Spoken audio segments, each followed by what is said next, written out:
Terima kasih atas kesempatan yang diberikan kepada kami oleh panitia yang menyampaikan materi terkait dengan peran pemerintah Kecamatan Botomuzoi dalam percepatan penurunan stunting. Ya, salah satu dari 8 aksi integrasi dalam penurunan stunting ini, mulai dari aksi pertama, aksi kedua, aksi ketiga. Jadi rebus stunting yang kita laksanakan pada hari ini adalah salah satu dari 8 aksi integrasi, yaitu rebus stunting di tingkat kecamatan yang RKTL nanti dilanjutkan di tingkat desa. Ini di atas ya. Ya, terkait dengan program penurunan stunting ini adalah sebagai bentuk dukungan dalam mewujudkan visi Kabupaten Nias maju, terletak pada misi kedua, yaitu kesehatan, pendidikan, dan SDM. Jadi kita fokus pada kesehatan. Dasar hukum ini sesuai dengan Peraturan Bupati Nias Nomor 30 Tahun 2022 tentang peran desa dalam konvergensi pencegahan dan percepatan penurunan stunting di Kabupaten Nias. Tujuan rebus stunting di tingkat kecamatan pertama adalah menyampaikan hasil analisis situasi dan rencana kegiatan-kegiatan intervensi penurunan stunting Kabupaten Nias terintegrasi dan secara khusus di Kecamatan Botomuzoi. Tujuan yang kedua, mendeklarasikan komitmen. Tadi sudah kita tanda-tanda bersama. Artinya mendeklarasikan komitmen pemerintah daerah dan menyepakati rencana kegiatan intervensi penurunan stunting terintegrasi. Tujuan yang ketiga adalah membangun komitmen publik dalam kegiatan penurunan stunting secara terintegrasi di Kabupaten Nias, khususnya di Kecamatan Botomuzoi. Bapak Ibu dan hadirin yang kami hormati, stunting adalah gagal tumbuh pada balita atau anak di bawah umur 5 tahun akibat kekurangan gizi kronis, sehingga anak lebih pendek untuk usianya. Kekurangan gizi terjadi sejak bayi dalam kandungan, pada masa awal kehidupan setelah lahir, akan tetapi kondisi stunting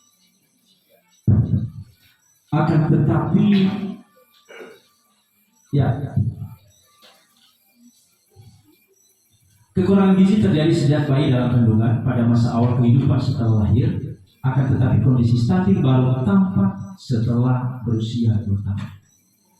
Konvergensi pencegahan dan penurunan stunting di desa adalah sebuah pendekatan intervensi yang dilakukan secara terkoordinir. Artinya Bapak Ibu sekalian, menangani penurunan stunting ini ada 2 intervensi. Bisa intervensi secara spesifik, ini yang dilakukan langsung oleh kesehatan melalui puskesmas, kader, dan juga kader lainnya. Secara intervensi secara sensitif adalah adanya campur tangan, baik itu melalui kita di kecamatan atau lintas sektor lainnya. Artinya konvergensi pencegahan dan penurunan stunting di desa ini adalah sebuah pendekatan intervensi yang dilakukan secara terkoordinir. Perlu kami informasikan kepada Pak Asisten bahwa 18 desa di Kecamatan Botomuzoi telah menganggarkan semuanya. Semua sudah kita loloskan pada evaluasi tingkat kecamatan. Faktor penyebab pertama adalah praktek pengasuhan yang tidak baik. Yang kedua, kurangnya akses ke makanan yang bergizi. Selama ini kebanyakan naluri manomo bahwa mana bangai hidro. Sebenarnya itu secara kesehatan tidak direkomendasikan untuk dikonsumsi oleh anak-anak. Yang ketiga, kurangnya akses ke air bersih dan sanitasi. Perlu kami informasikan bahwa tahun lalu sudah di salah satu desa lokus DF ya, atau stop buang air besar sembarangan. Itu tahun yang lalu itu ada 2 desa yang diusulkan, itu desa Tuega Fase 1 dan desa TTHC Botomuzoi. Hasil verifikasi pada saat itu kurang lebih 98% ini memenuhi indikator desa Tuega Fase 1. Dan harapan, ini harapan dari Ibu Kepala Dinas Kesehatan, kalau bisa tahun ini kita deklarasikan, ya Pak Kabid ya, kita deklarasikan apa itu ODF itu, stok babs itu ini untuk menaikkan angka untuk menurunkan angka stunting, dan kalau bisa dari Pak Kades Gafua sudah bisa merencanakan kira-kira kapan kita deklarasikan itu lokasi ODF ya Pak Kabid ya. Yang keempat, faktor keempat ini adalah terbatasnya layanan kesehatan, termasuk ya pembelajaran dalam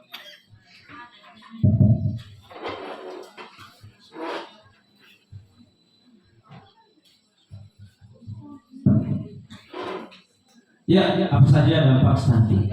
Yang pertama adalah terganggunya perkembangan otak, kecerdasan berkurang, gangguan pertumbuhan fisik, kemudian gangguan metabolisme dalam tubuh. Dampak jangka panjang, menurunnya kemampuan kognitif dan prestasi belajar. Yang kedua, menurunnya kekebalan tubuh sehingga mudah sakit. Berikutnya, risiko tinggi untuk munculnya penyakit diabetes, obesitas, penyakit jantung dan pembuluh darah, kanker, stroke, dan disabilitas pada usia tua. Ya, persentase balita stunting ini per tanggal 14 Mei 2023 khusus di Boto Muzoi, ya khusus di Boto Muzoi 4,7%. Mohon maaf nanti kalau ada kesalahan data ini. 14 ya, 15. Sesuai dengan yang disampaikan oleh pasien tadi adalah 15,9 itu di Boto Muzoi. Ini tadi Boto Baru ini ya, Boto Muzoi 15,9%. Dan kita berharap ini kalau bisa kita turunkan lagi untuk mengejar target kabupaten. Artinya target kabupaten adalah tergantung bagaimana tingkat penurunan dari masing-masing kecamatan. Ya, permasalahan utama penanganan stunting. Pertama, dari aspek pengukuran dan manajemen data. Pertama, pengukuran stunting masih belum selesai. Ya. Kedua, kemudian pengukuran balita oleh puskesmas lebih berbasis posyandu. Kemudian pengukuran balita tidak langsung diikuti dengan penginputan. Nomuvalua sudah dilaksanakan, tapi tidak disertai dengan penginputan. Artinya setelah dilaksanakan, kalau bisa lebih cepat lebih baik kata segera diinput di dalam sistem informasi manajemen. Kemudian pemutakhiran data balita perlu dilakukan secara periodik. Kemudian penggunaan antropometri terstandar tadi sudah disampaikan oleh Pak Asisten. Karena proaktif kader-kader desa sangat diperlukan. Permasalahan kedua dari aspek masyarakat juga. Pertama, pendidikan dan pola asuh keluarga yang diperhatikan. Kemudian kondisi sosial ekonomi keluarga perlu ditingkatkan. Dan ketiga, tingkatkan kesadaran masyarakat pemeriksaan diri ke Vaskes atau fasilitas kesehatan terdekat. Kemudian agar menghimbau masyarakat untuk aktif ke posyandu. Keenam, pernikahan yang tidak direncanakan atau usia muda. Berikutnya, keikutsertaan pasangan usia subur pada program kami untuk mengatasi stunting. Kalau dulu ya belum ada listrik di masing-masing desa. Bahkan ada filosof dalam konteks firman Tuhan, banyak anak banyak rezeki. Itu bisa kita maklumi karena semua listrik belum masuk di desa. Jadi ada pengaruh sebab akibat. Artinya belum masuk listrik, maka tidak ada alasan untuk bisa mendukung harapan-harapan itu. Artinya kita mendukung program pemerintah kalau bisa 2 cukup anak untuk menurunkan angka kemiskinan. Karena ada hubungannya dengan masalah stunting. Semakin yang dirono, semakin beban moral atau beban orang tua. Selanjutnya, pemanfaatan lahan dan penganekaragaman bahan pangan lokal bergizi. Nah, ini maksudnya adalah kalau bisa kita memanfaatkan halaman pekarangan rumah agar kita bisa juga menanam berupa pangan lokal. Kita memanfaatkan pot-pot. Kami melihat di masing-masing rumah lebih banyak mengembangkan pot bunga daripada pot tanaman. Kalau bisa ini sedikit ada keseimbangan. Kalau bisa lebih banyak diprioritaskan pekarangan rumah itu untuk menanam pangan lokal yang bergizi. Berikutnya, keterlibatan masyarakat untuk mendukung percepatan penurunan stunting. Kesembilan, konsumsi tablet besi pada remaja, mungkin ini secara spesifik. Sanitasi lingkungan dan sumber air minum yang memadai. Kami berharap kepada Bapak Kepala Desa, kalau bisa mungkin 2023 sudah ditetapkan APBD. Kalau bisa untuk 2024, kalau bisa kita rencanakan pembangunan sanitasi.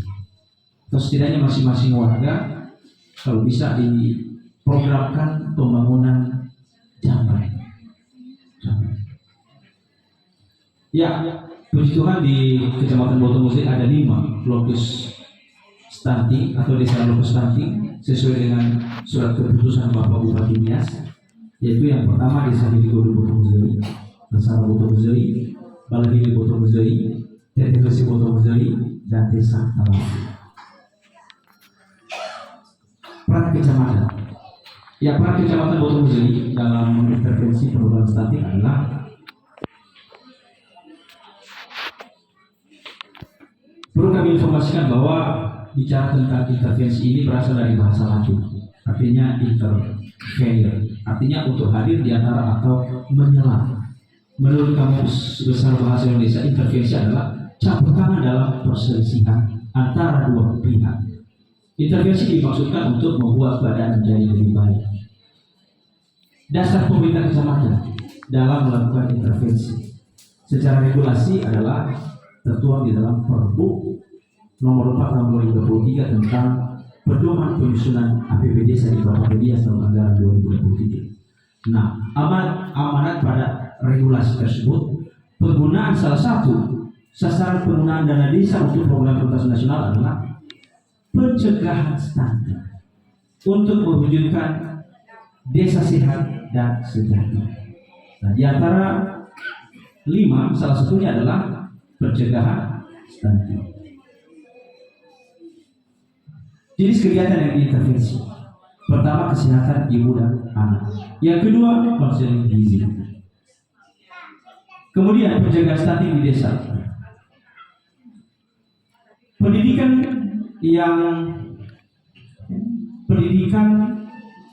pengasuhan anak melalui pendidikan anak usia dini atau PAUD.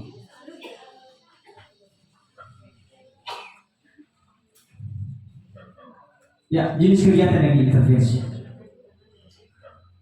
Sudah. Ya, apa itu kesehatan ibu dan anak?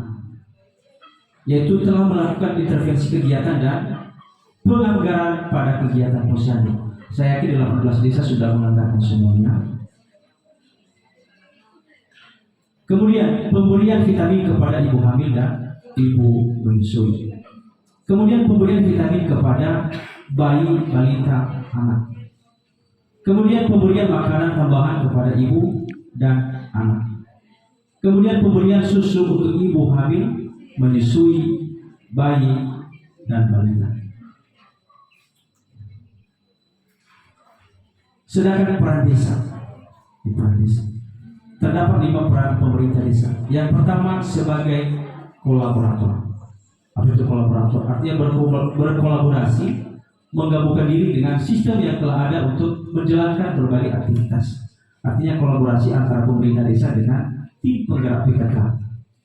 Kemudian sebagai fasilitator, artinya memfasilitasi atau memberi dukungan terhadap intervensi yang direncanakan oleh sistem yang ada untuk percepatan penurunan stunting. Contoh, mengesahkan program dana desa yang dialokasikan bagi percepatan penurunan stunting, memberikan dukungan bagi tim penggerak PKK. Artinya bukan hanya sebatas ini, tetapi memberikan dukungan untuk menurunkan stunting melalui dukungan kepada tim penggerak PKK desa dan kader posyandu dalam kegiatan percepatan penurunan stunting. Yang ketiga adalah sebagai edukator. Apa itu edukator? Artinya turut serta memberikan pemahaman bagi warga masyarakat tentang percepatan penurunan stunting, baik sebagai narasumber, pembicara atau ceramah lainnya. Keempat, peran keempat sebagai promotor. Ini promotor ini adalah sebagai penggerak, sama dengan di ilmu manajemen adalah actuating atau penggerak. Yang kelima, sebagai evaluator. Artinya mengambil bagian dalam mengevaluasi indikator capaian terhadap upaya penanganan percepatan penurunan stunting, terutama intervensi yang telah dilakukan oleh pemerintah desa. Dan itulah 5 peran desa. Tahapan aksi konvergensi pencegahan dan penurunan stunting. Tahapannya adalah sosialisasi, perencanaan, pengorganisasian, evaluasi, dan pelaporan. Sasaran konvergensi pencegahan dan penurunan stunting.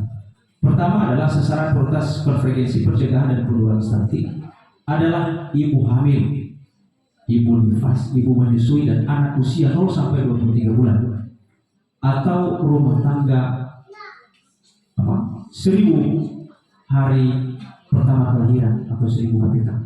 Kemudian sasaran penting konvergensi pencegahan dan penurunan stunting adalah anak usia 24 sampai 72 bulan, wanita usia subur dan remaja putri serta calon pengantin. Nah, ini juga menjadi sasaran atau jatim calon pengantin.